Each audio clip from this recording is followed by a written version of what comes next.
कस्तो अनौठो कला प्रकृतिको, सबैलाई बाँच र बचाऊ भन्छ। अनि कति ठुलो छाती धरतीको, सबैलाई अटाउँछु भन्छ। गर केही गर्ने कोसिस त गर, बाँकी म आफै गर्छु भन्छ। नत्र मर्छौ तिमी, बाँच्दैनौ फेरि अर्को जन्माउँछु भन्छ। यस्तै यस्तै प्रकृतिले भन्छ। दर्शकवृन्द नमस्कार, तपाईँ हेर्दै हुनुहुन्छ आदर्श अनलाइन टिभी र म छु तपाईँको साथमा प्रेम लामा। नेपालका विभिन्न आदिवासी जनजातिहरूमध्ये माझीहरू पनि एक हुन्। अन्य जनजाति आदिवासीहरूको जस्तै यिनीहरूको पनि आफ्नै अलगै बस्ने थलो, भाषा, पहिरन, संस्कृति, पहिचान आदि रहेको छ। सृष्टिको सुरुवातदेखि नै यिनीहरूको नदीसँग आत्मीय र विशेष सम्बन्ध रहेको हुन्छ। पहिले पहिले यिनीहरू आफैले काठको डुङ्गा बनाई त्यस मार्फत मानिसहरूलाई नदी वारपार गराउनु र प्राकृतिक जलाशयहरूमा रहेको माछा मार्नु, खेती किसानी र पशुपालन गर्नु मुख्य परम्परागत पेसा थियो। आज म तिनै समुदायहरू बसोबास गर्दै आएका नमुना बस्ती डफकाको आदर्श कथा लिएर उपस्थित भएको छु।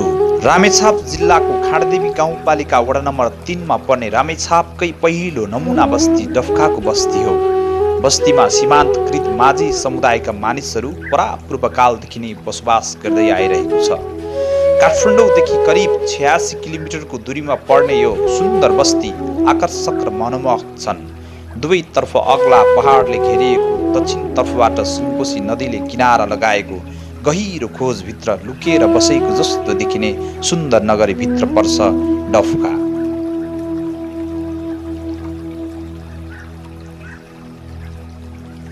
धुलीखेलदेखि सिन्धुली बर्दिवास जोड्ने बिपी राजमार्गको बाटो यात्रा गर्दा बाटैमा भेटिने सिन्धुली जिल्लाकै प्रख्यात ऐनादेवीबाट प्रष्ट देखिने यो बस्तीले जो कोहीको मनै लोभ्याउने गर्छ।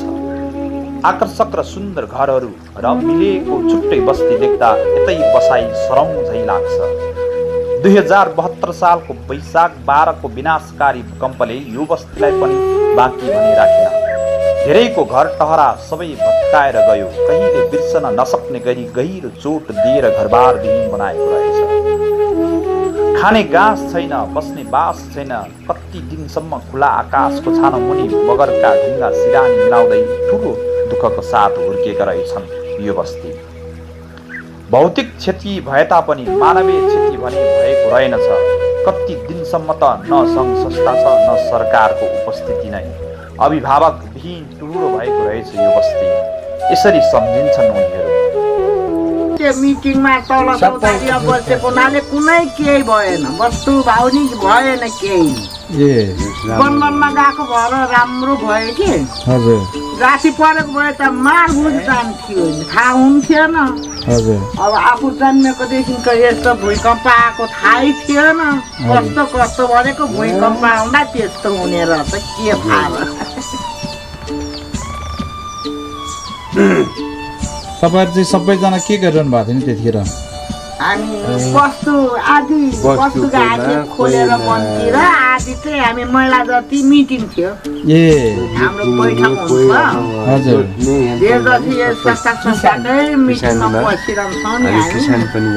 अनि त्यही भएर केही हुनु पाएन। मान्छेलाई वस्तु भाउलाई घर जति गयो, त्यतिमा हामीलाई चाहिँ अलि राम्रो भयो। घरभित्र भए सबै जान्थ्यो। त्यो दिन मिटिङ नभइदिएको भए भात खाएर एकछिन ढल्किने बानी थियो, सबै जान्थ्यौँ नि त्यतिखेर नि राति दिउँसै भए। त्यो दिन मिटिङले हामी तल चौतारीमा बसेकोले छला पऱ्यौँ। बस्नु पर्ने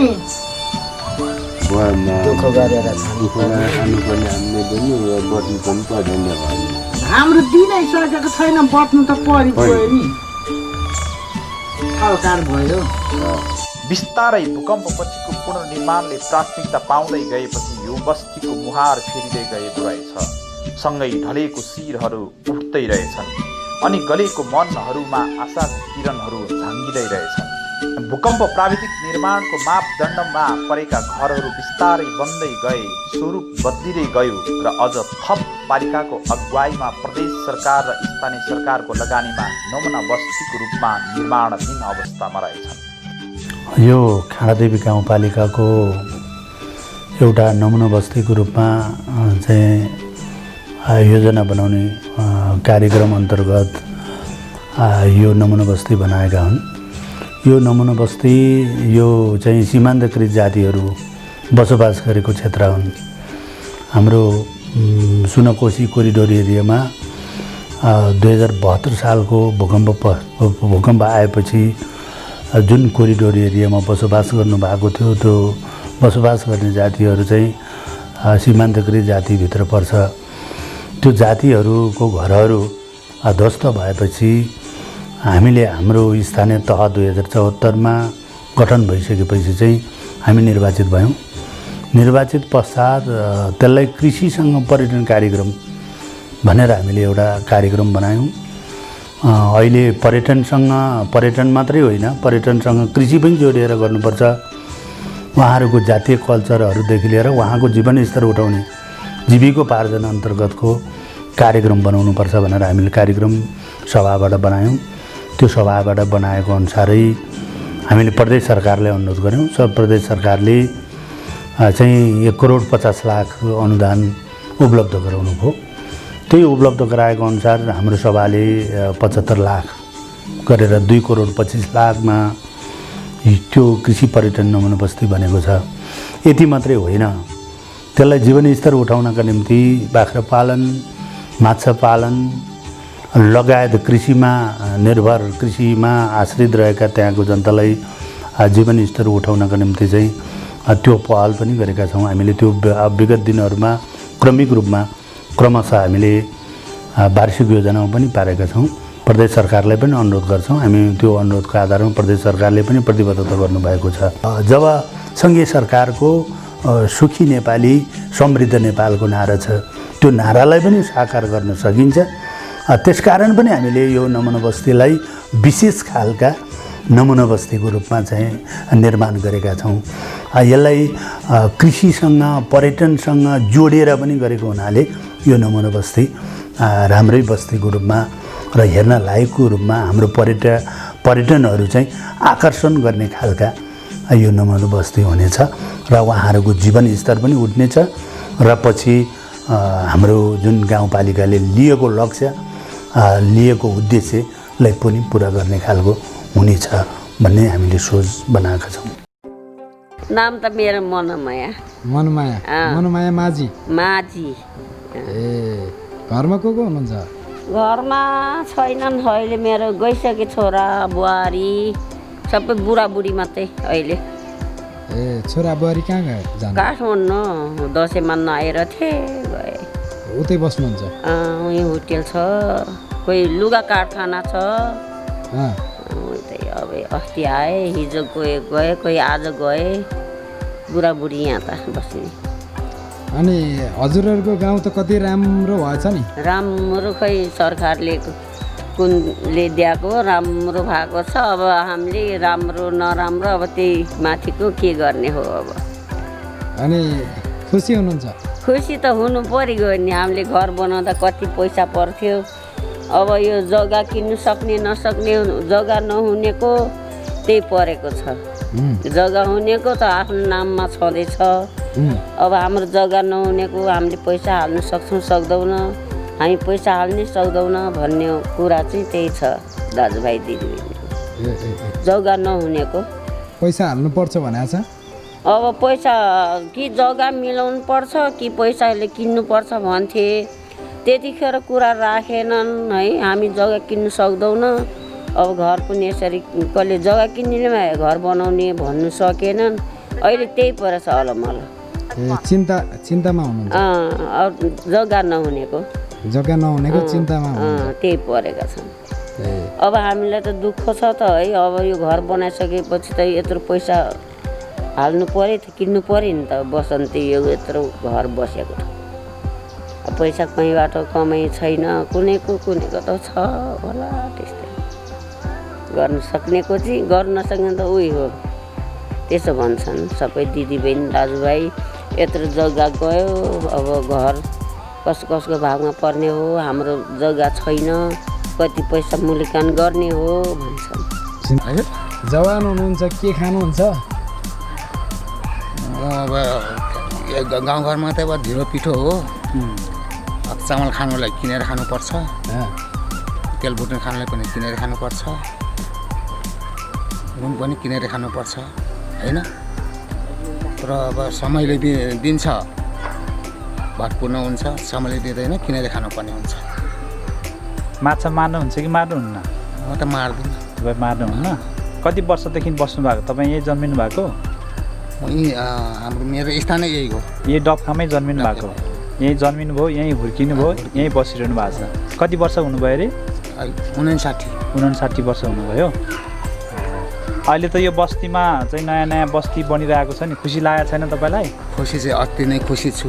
हजुर। होइन बस्ने चाहिँ कहाँ बस्ने, कुन घरमा बस्ने त्यो थाहा छैन। त्यो थाहा छैन। ए यता आमा हुँदो रहेछ। नमस्कार। तपाईँको नाम चाहिँ? मेरो नाम चाहिँ शिव माझी। शिव माझी? कति वर्षको हुनुभयो? अब वर्ष चाहिँ कति भयो, जन्म चाहिँ मेरो 9 साल भदौको। ए 9 सालमा जन्मिनु भएको। ए यो बस्तीमा चाहिँ तपाईँको घर परेको छ कि छैन? हाम्रो जग्गा चाहिँ थोरै परेको छन्। हजुर। घर चाहिँ परेको छ। हजुर घर पर्या छ। यो बस्ती परेको छ, अब कहाँ राख्ने के गर्ने चाहिँ थाहा भयो। थाहा छैन होइन, आफू बस्न पाउँछ पाउँदैन थाहा छैन। होइन बस्न त पाइन्छ, एउटा त आउँछ घर। हजुर यो तपाईँहरूकै लागि भनेर बनाएको हो होइन, बस्नु पाएन भने यसको अर्थ रहेन नि त होइन। रहेन। कतिको खुसी लागिरहेछ नि यत्रो बस्ती बनाएको छ यहाँ? यत्रो बस्ती बस्यो हामीलाई धेरै खुसी छौँ। हजुर। अब हामीले बनाएको छैनौँ, अब तालसँग चाहिँ दिन्छन् रे, एउटा घरमा बस्नु पाइन्छ अरे भनेको छ, सुनेका छौँ, कानले बुझेका छैनौँ। हजुर पाउनुहुन्छ। यो बन्ने क्रममा छ, यो सबै बनिसकेको अवस्था छैन? बनिसके पछाडि यो बस्तीलाई तपाईँहरूलाई नै बस्नको लागि भनेर बनाएको हो, यो बस्न पाउनुहुन्छ। छोराछोरी चाहिँ कतिजना, नाता नातिनी सबै यहीँ हुनुहुन्छ कि? एउटा छोरो काठमै छ साथमै। हजुर। 2टा नाति छन्। हजुर। एउटा छोरो काठमाडौँ बस्छ, एउटा नाति छ बुहारी, उतै बस्छ। सबै उतै बस्नु? उतै बसेका छन्। अहिले चाहिँ अब आउँछन्। दसैँमा आउनु भएको छैन? दसैँमा अलिक सन्चो नभएर आयो। त्यही त नि अहिलेको साथ यस्तो छ अलिक नराम्रो। हजुर। त्यही भएर ज्वरो आयो अरे छोरालाई आयो। बा हुनुहुन्छ कि हुनुहुन्न? बा हुनुहुन्न, तपाईँ मात्रै हुनुहुन्छ। तपाईँको साथमा एकजना छोरा त छ नि? बुहारी छ, छोरा छ, 2टा नाति। तपाईँ यतैतिर बस्नुहुन्छ, बस्ने खाने घुम्ने होइन? हो नि, अब सकिन्न, अब घुम्रिएर पनि घुम्नु पर्ला। यो यस्तो रमाइलो घर बनाएको छ। तपाईँ पनि जन्मिनु भएको यहीँ हो त? मेरो माइती चाहिँ पुछीघाट। ए पुछीघाट। ए हजुर। पुछीघाटबाट यहाँ आउनु भयो? यहाँ बिहे गरेर बिहाको। हजुर। नाम चाहिँ के हो नि? मेरो बुद्धिमान माझी। बुद्धिमान माझी? हजुर पहिले यहीँ जन्मिनु भएको? पहिलेदेखि नै। कति वर्ष हुनुभयो नि? म 16 सालको जन्म। 16 सालको जन्म।